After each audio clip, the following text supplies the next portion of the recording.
Welcome to Bonsai Pipeline Podcast. Today we're here with Jeremy Korst. Jeremy was the CMO at Avalara, ran marketing for Windows at Microsoft, is a startup investor, board member, just general, marketing badass, get shit done guy.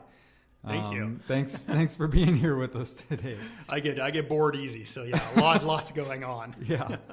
Well, and you've done a lot of really cool things in your career. Before all of that stuff, like rewinding, I mean, what was you'd say that formative thing that got you interested in marketing? Yeah, it was more happenstance versus planned. I had a desire early in career to be in business leadership, more of a general manager mindset. Was really interested in product management coming out of my business school experience. So I ended up in product management. Wanted to be close to the customer, close to revenue. And it just so happened that the organizations I became part of and had the pleasure to work with, those roles tended to be in marketing.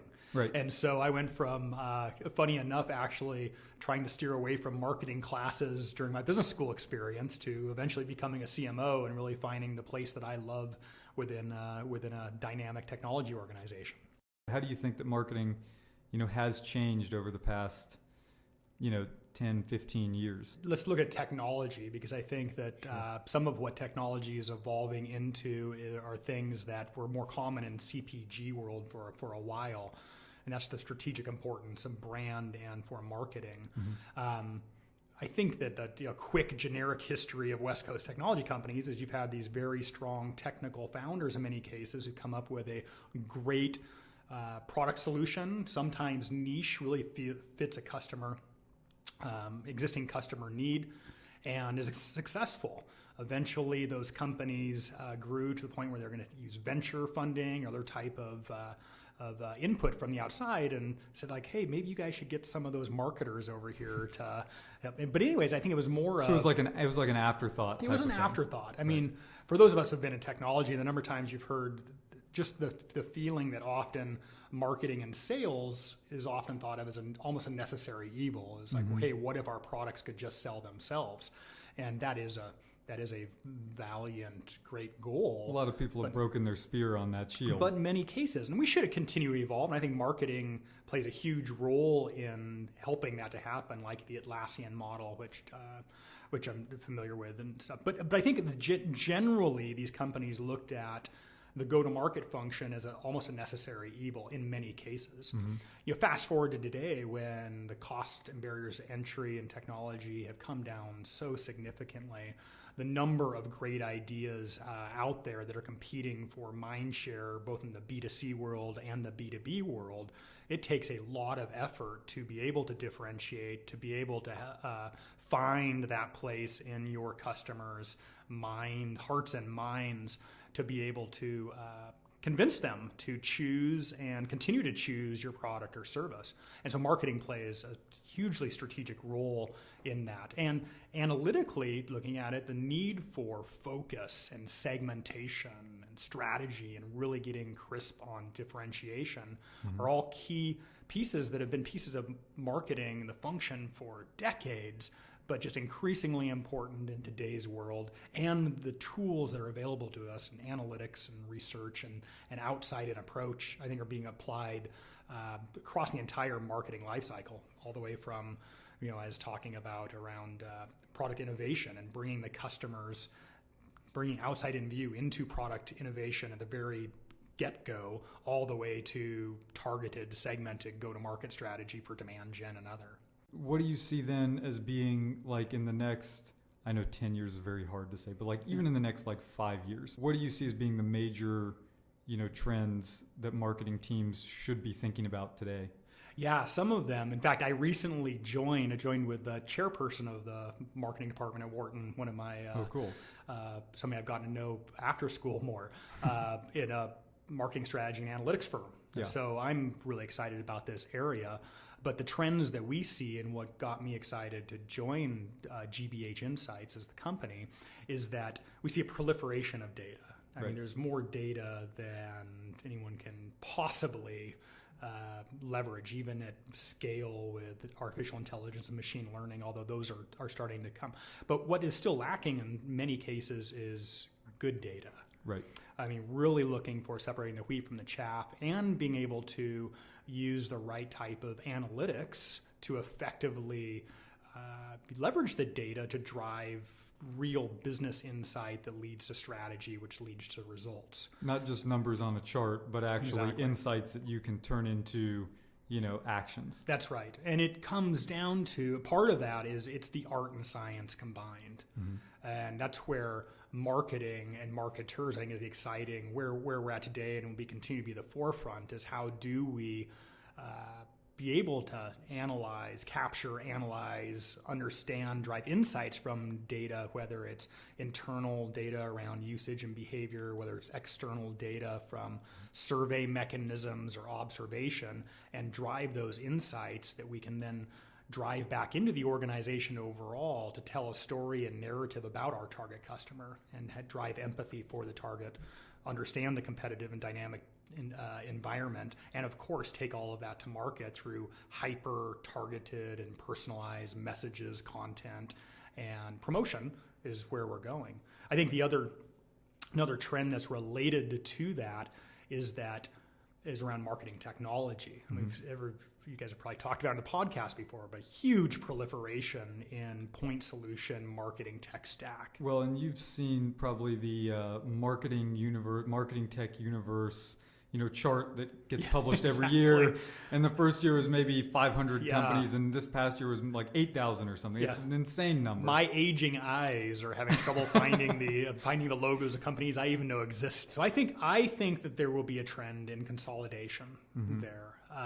And part of that is more and more CMOs and colleagues I'm talking about are concerned about the fragmentation both of their technology stack and just the sheer maintenance of that, and the challenges of managing that type of stack, but then also the fragmented customer experience, and really as a fragmented strategy.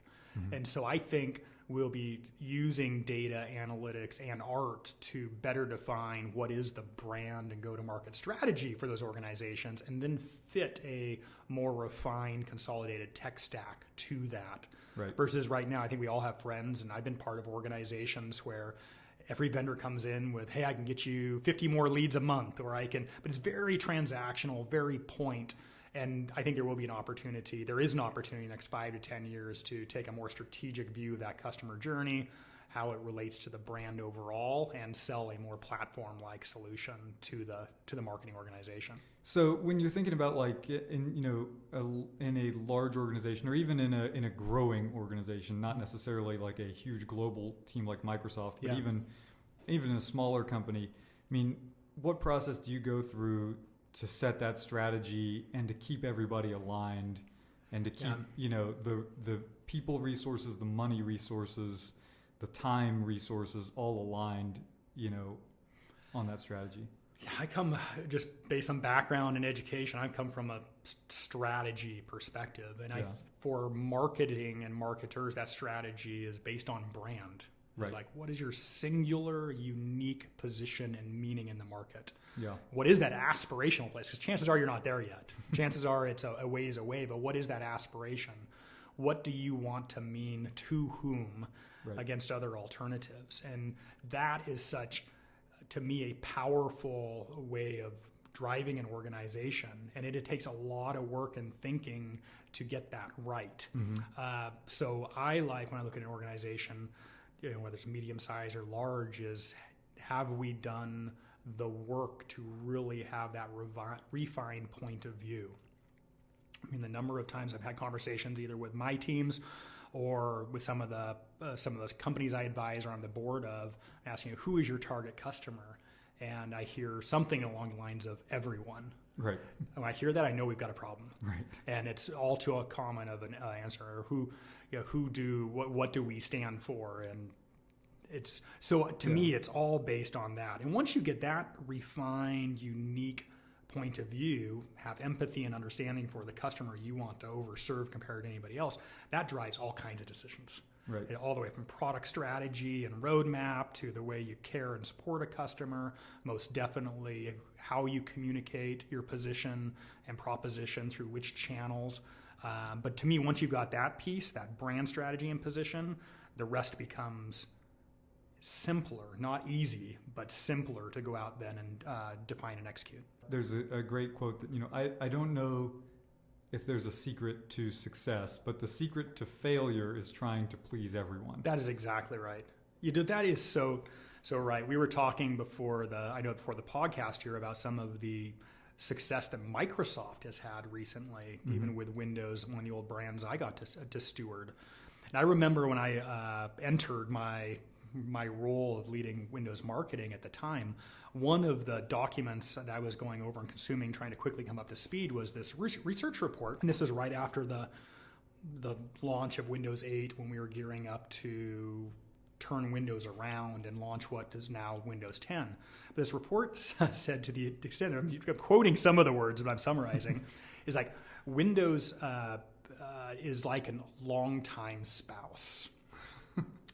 Everyone knows all its weaknesses, but everybody knows all its strengths. But chances are the spouse is dating Android or Apple on the side because it's lost spice in the relationship. And this is a research company is coming in and saying this. But pretty good analogy, though. But what had happened is that Windows, and looking through that history over its 30-year history, had tried to be everything to everyone. And by trying to be everything to everyone, you're nothing. You have no meaning.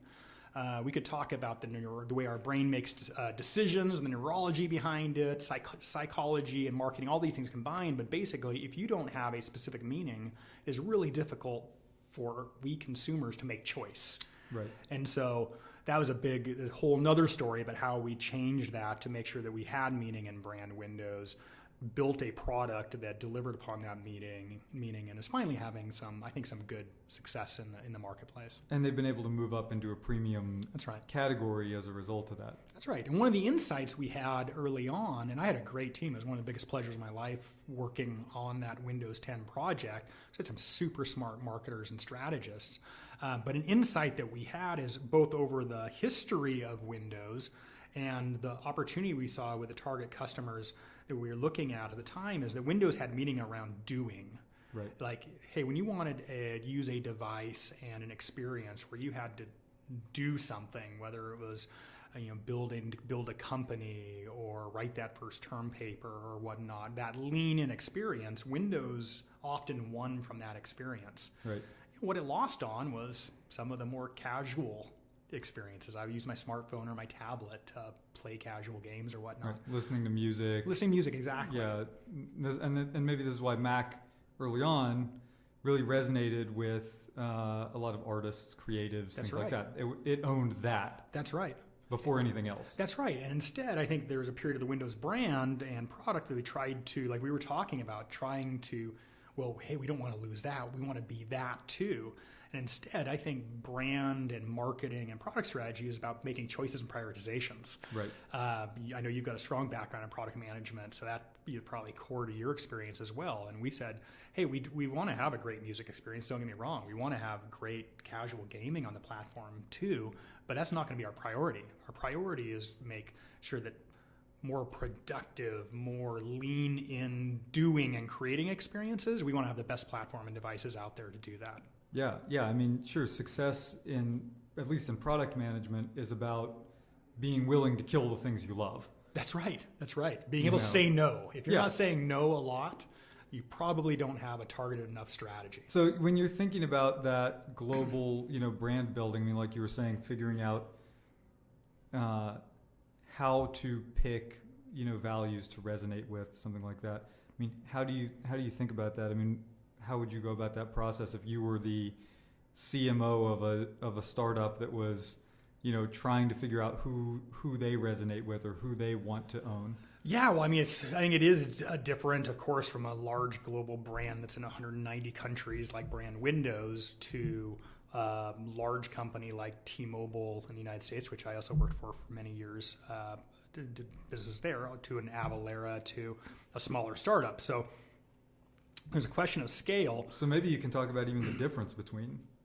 Yeah, I think one is In the larger, more established companies, you have legacy, and legacy can be a hindrance, but more often, if used appropriately, legacy can be very powerful. And so I think part of that is trying to understand that. And the key across all of these companies of any size is it's got to be an outside-in approach. I don't care if you're going to spend money on a quantitative research study of some type, or whether you're just going to go out and talk to some potential customers. You got to get outside and understand. If you're a larger company, really understand where you sit in people's minds today. Understand that. Or if you're a new company trying to become that larger company someday, is out there really understanding and trying to put yourself in that customer's shoes to understand the choices they've got to make, including do nothing. Right. Which is always an option. Which is always an option. That's the number one thing that every company competes with. People will always ask you, especially if you're a startup, when you're pitching, investors, they'll always ask, well, who are your competitors? Yeah. My biggest competitor is no one. That's right. Momentum is a very strong thing, and consumer behavior generally changes very small. Yeah. Very short. The changes are small and take long periods of time. They're tectonic. If you observe that consumer behavior and find ways that your solution, whether it's a product, service, or otherwise, takes advantage of the momentum that's already happening in that, like some of Apple's insights around the consumption of music and some of these other applications, and figure out a way. I mean, there's a lot of other success factors they had in going and disrupting that market that was established with the iPhone.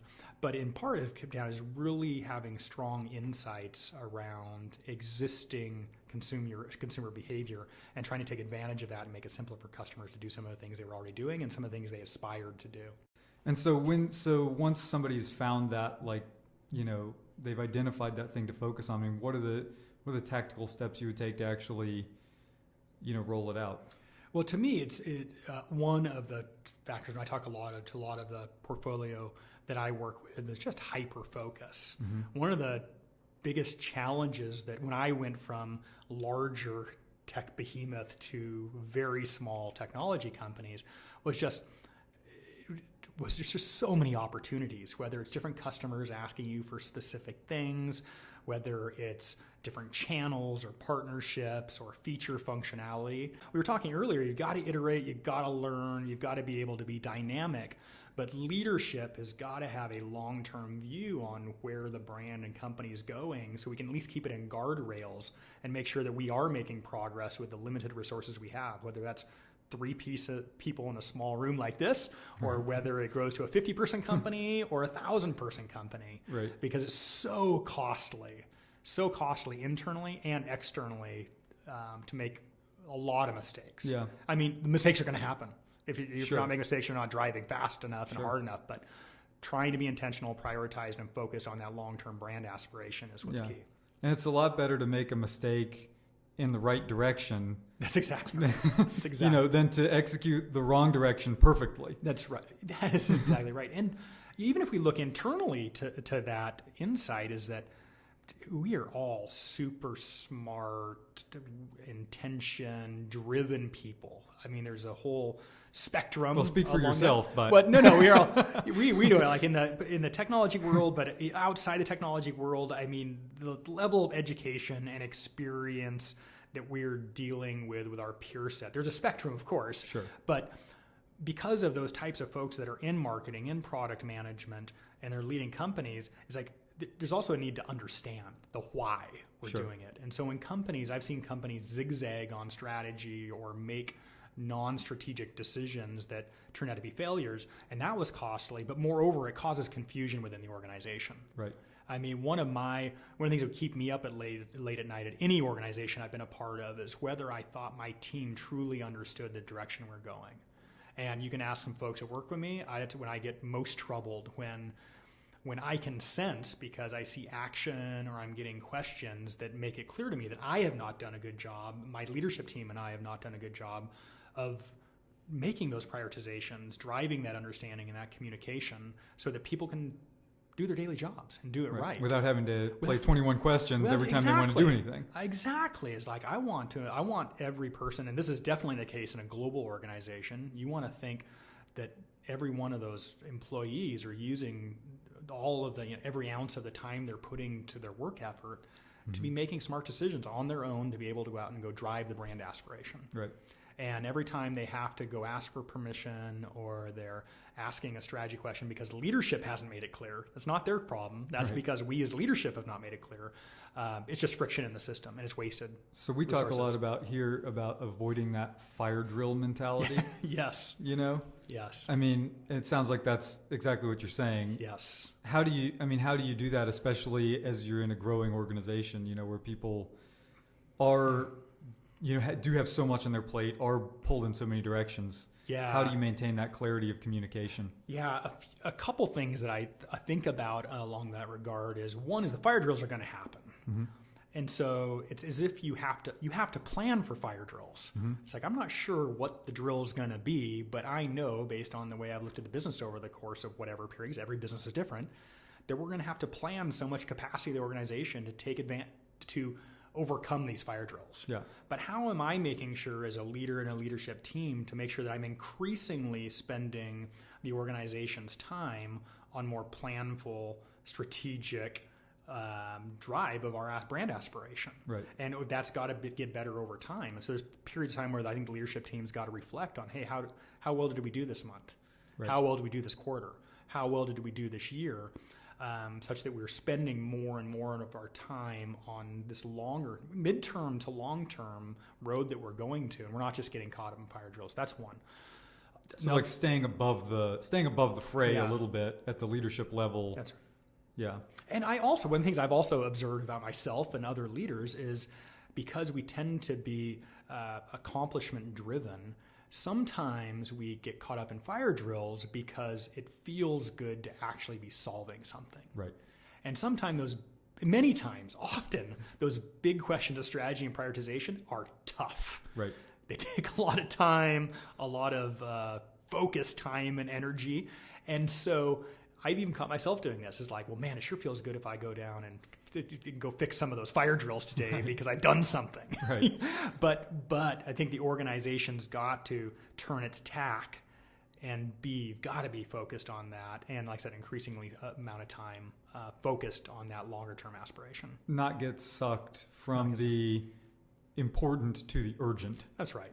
That's right. And also understand, like I said initially, is that the urgent and the fire drill is going to happen. It's happened in every single organization I've ever been a part of. Yes. But make sure that those are contained and as much as possible. And again, plan that they're going to happen. Baked in, yeah. They're baked in. It's going to happen. But wow, if we see our time, we figured out for the team, and there's certain companies say that 20% of our time is going to be focused on those because we know they're going to happen. It's going to happen more as your customer base grows and things come up, those types of things. But wow, if we self-assess and we've gotten to that 30% or 50% of our time, something's wrong. Right. And chances are what's wrong is we haven't clearly articulated where we're going. So tell me a little bit about your new thing that you're working on. You said you've partnered with a person from Wharton. So it's good. So I'm still involved in a lot of startup areas, an advisor, board member, and investor. I love that. I love that work. But over the last few years, I've gotten acquainted with and spent more time with Eric Bradlow, who's the chairman of the marketing department at Wharton. Really impressed at his own academic research and some of the things he's done around, in my mind, is really strong business applications for deep analytical thinking.